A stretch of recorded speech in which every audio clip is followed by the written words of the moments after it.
আমরা গ্রামে থাকি। আমার নাম শঙ্কর, বয়স 18 বছর। আমরা দুই বোন, এক ভাই। বোনদের বিয়ে হয়ে গেছে। বাড়িতে আমি, মা ও বাবা থাকি। ছোটবেলা থেকেই আমি দুরন্ত প্রকৃতির।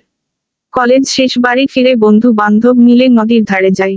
সেখানে বিকেলে অনেক মেয়ে হাঁটতে আসে, আমরা বন্ধুরা লুকিয়ে মেয়েদের পাছার দুধ দেখি, হিসাব করি কোনটা বেশি বড়। এভাবে ফাজলামো করে দিন কাটছিল। আমরা বন্ধুরা চোদাচুদির বই ভাগাভাগি করে পড়ি। হঠাৎ একদিন একটা চোদাচুদির বই আমার হাতে পড়ল। পুরো বই মা ছেলের চোদাচুদির রসালো গল্প, কিভাবে ছেলে তার মাকে পটালো, কিভাবে মায়ের গুদে ধন ঢুকালো, কিভাবে নিজের মায়ের পাছা চুদলো। বই পড়ে আমার মাথা খারাপ হয়ে গেল। সারারাত নিজের মাকে চোদার স্বপ্ন দেখলাম। সকালে ঘুম থেকে উঠে নিজের কাছে নিজেই লজ্জা পেলাম। ছি, নিজের গর্ভধারিণী মাকে নিয়ে কি সব খারাপ কথা ভাবছি। কথায় আছে, নিষিদ্ধ জিনিসের প্রতি মানুষের আগ্রহ বেশি।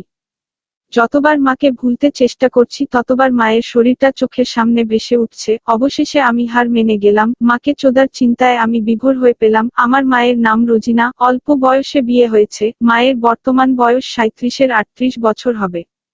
শরীরের বাঁধন এখনো বেশ টাইট, উদ্ধত বুক, ভারী নিতম্ব মিলিয়ে মাকে এখনো সেক্সি বলা যায়। মাকে দ্রোণা ছাড়া অন্য কিছু ভাবতে পারছি না। বারবার আর চোখে মাকে দেখছি। এক ফাঁকে গোসলখানার দরজায় একটা ফুটো করে রাখলাম।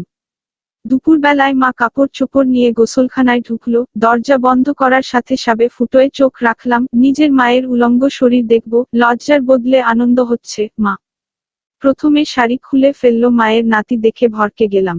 কি গভীর গর্ত বে বাবা, নাভির গর্তে আন্তঃধন ঢুকানো যাবে। এবার মা পেটিকোট খুললো। মা আমার দিকে মুখ করে দাঁড়িয়ে আছে। আমি মায়ের দুই উরুর মাঝের ত্রিভুজটা স্পষ্ট দেখতে পাচ্ছি। চর্বিযুক্ত তলপেটের নিচে ছোট ছোট কিছু বাল দেখা যাচ্ছে।